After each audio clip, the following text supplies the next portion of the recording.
On October 7th, we have a full moon in the sidereal sign of Pisces. And full moons are always that time of reflection and celebration.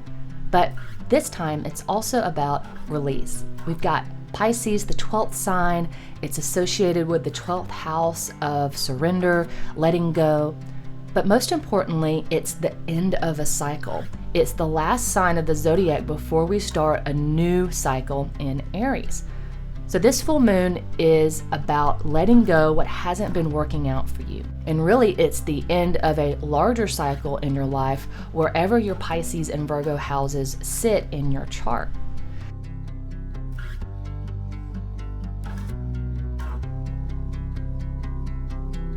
See, Sun has been in Virgo for the last couple of weeks, really bringing our focus and awareness to matters of health and matters of hard work, our daily routine. It could even bring up things such as debt or illness or issues with your pets or even enemies, coworkers, employees. There's so many things that the 6th house in Virgo are associated with. But most importantly, it's about control. And now that the moon is in Pisces, it's wanting us to reflect on where we can back off a little bit on that control. Where do we need to insert some flow into our life? See, the Pisces-Virgo axis is a feminine axis. Both signs are feminine. So by embracing those feminine qualities of being reflective, of being compassionate of what we're trying to do, whether it's compassionate for ourselves or compassionate for others, that's what's operating in this axis. It's also an axis of trust, because you have to be able to trust the universe, trust God, trust yourself, whoever it may be, to let go of that control. That's the part of us that wants to manage a situation to the point to where we can't manage it anymore, and then we start to have resistance and friction, forcing the situation to work the way we want it to. But in reality, letting go of that control really is the ultimate form of control. So a little reverse psychology on the micromanaging aspect that we try to exert in our life, especially in our daily routines and the foods that we eat and the people that we associate with, right? All of these things are under our control. And whenever there is chaos, right, it feels like uncertainty. But chaos is that Pisces energy. It's where things don't have boundaries. It's where the imagination is limitless. So this full moon is about celebrating what worked and letting go what didn't. And a lot of it's going to have to do with that element of trust, that element of compassion, and look at where Pisces and Virgo are in your chart to really give you an idea of where these energies are taking place. Another similarity between Pisces and Virgo is the fact that they're both dual signs. And this is, allowing flexibility, allowing adaptability in these decisions that you're making. So if you're trying really hard to work on something, trying to make it a part of your life, and it's just not working out, there is that flexibility to allow that release, to allow that surrender. And that's really the superpower of the dual signs. So Virgo really is about details. It's about zooming in, getting that microscopic viewpoint, whereas Pisces is the complete opposite. It's zooming out, looking at the big picture. So just think of that wherever Virgo and Pisces are in your chart. So just real quick, I'm going to give some insights based on your ascendant. And I'm going to start out with Aries and Libra ascendant. So this full moon is taking place in your 6-12 axis of control, trust, and surrender. So it's really aligning with these themes of Virgo and Pisces. It's their natural houses.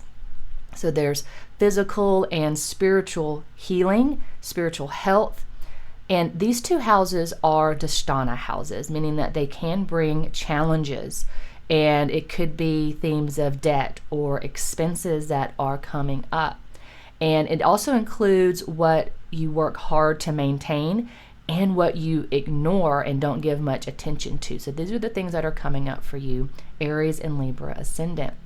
You really want to balance between these two houses that involve your intuition, knowing when to press harder and when to let off. Taurus and Scorpio ascendant, this is taking place in your 5-11 axis of truth, authenticity, expectations, validation. The 5th house deals with past life credits. It's an auspicious house. It's a house of ease. And it's opposing your 11th house of recognition and gains and success. So how do you express your authority and leadership skills in your friend groups and social circles? There's this balance between these houses that's involving your originality and how much of your soul is being expressed and how much of it is being suppressed by those societal expectations. Gemini and Sagittarius ascendant. This is taking place in your 4-10 axis. So exposure, personal, and public image are the themes here. Your 4th house is where you make those emotional connections. It's where you find your peace of mind, and it's opposing your 10th house of career, of reputation. It's where you take action out in the world. And the 10th house is also your karma. So what karma are you creating in this lifetime through your actions that are based on your beliefs? These themes are being brought up during this full moon. Cancer and Capricorn ascendants. This is your 3-9 axis. So about understanding, being curious, also about your worldview and beliefs. Now your 3rd house is where you generate ideas. It's where you are curious and you communicate and you want to know the truth here. And it's also a house of your hobbies and what you're interested in. And it opposes your 9th house of your beliefs and the thoughts that you hold that shape your worldview and your perspective on life. So there's a balance between these houses that involve staying curious, being open-minded, and how new information changes your mind or not. Leo and Aquarius, this full moon is taking place in your 2-8 axis. So this is dealing with attachments, your independence, and also your fears.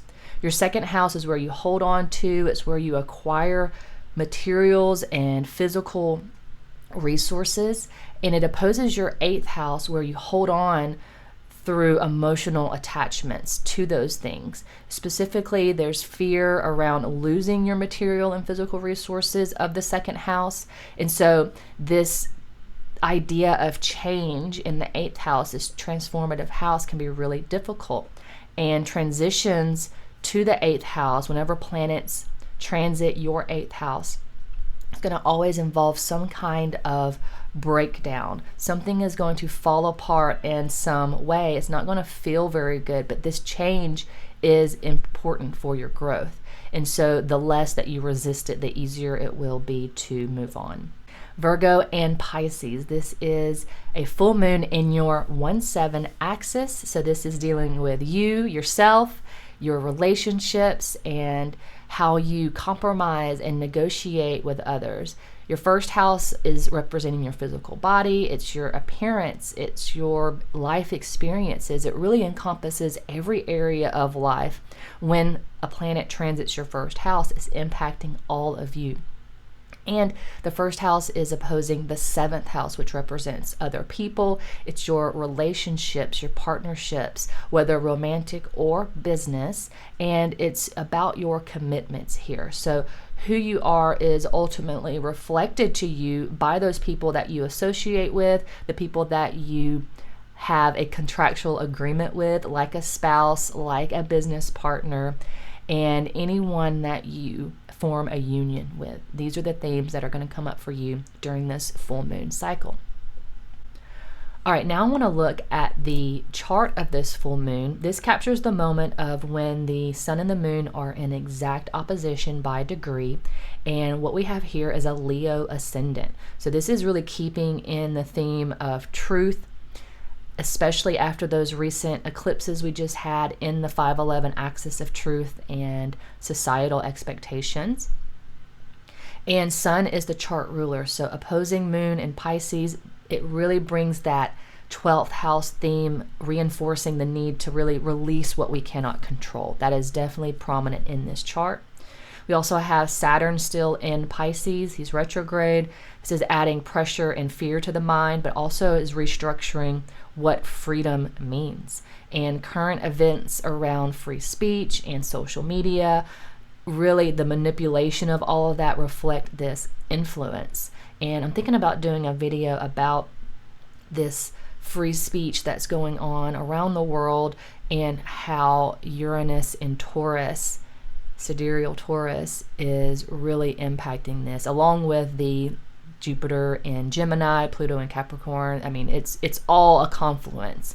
You have to look at it all to really see why we are experiencing this in our lifetime right now.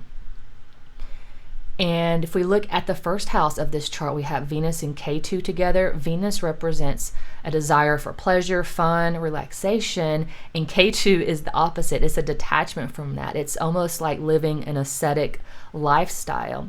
And so this contrast in the first house really brings back focus to the self and to the identity and who we are and what of us is being suppressed, right, by those expectations from society. How can you be both original and part of society without being destructive?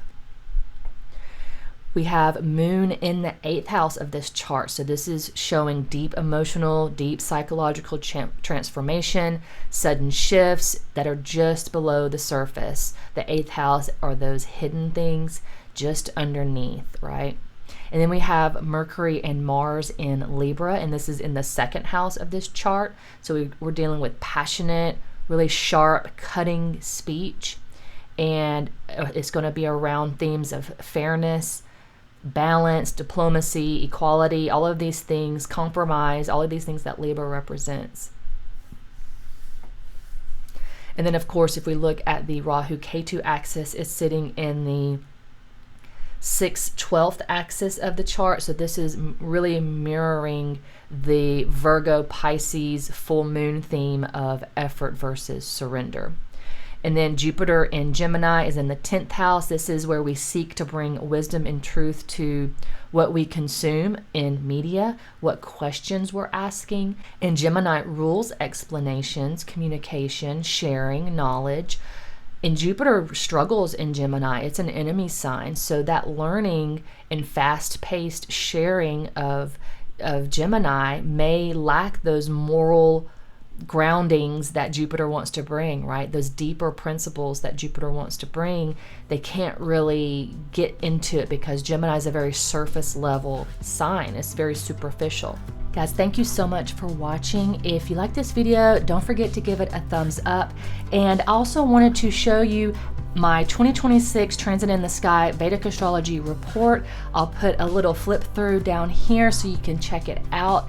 It's covering every transit of 2026, every major transit, and it breaks down all the new moons, the full moons. Basically, the videos I'm going to be making all of next year are already in this book, and it's only $10 on Amazon. It's a little paperback. It's pretty cool. This is my 2nd year that I've done it, and I plan on doing one every single year. So if you're into collecting things, I have the 2025 edition still available, and the 2026 has even more details and features in it. So with that being said, thank you so much for watching.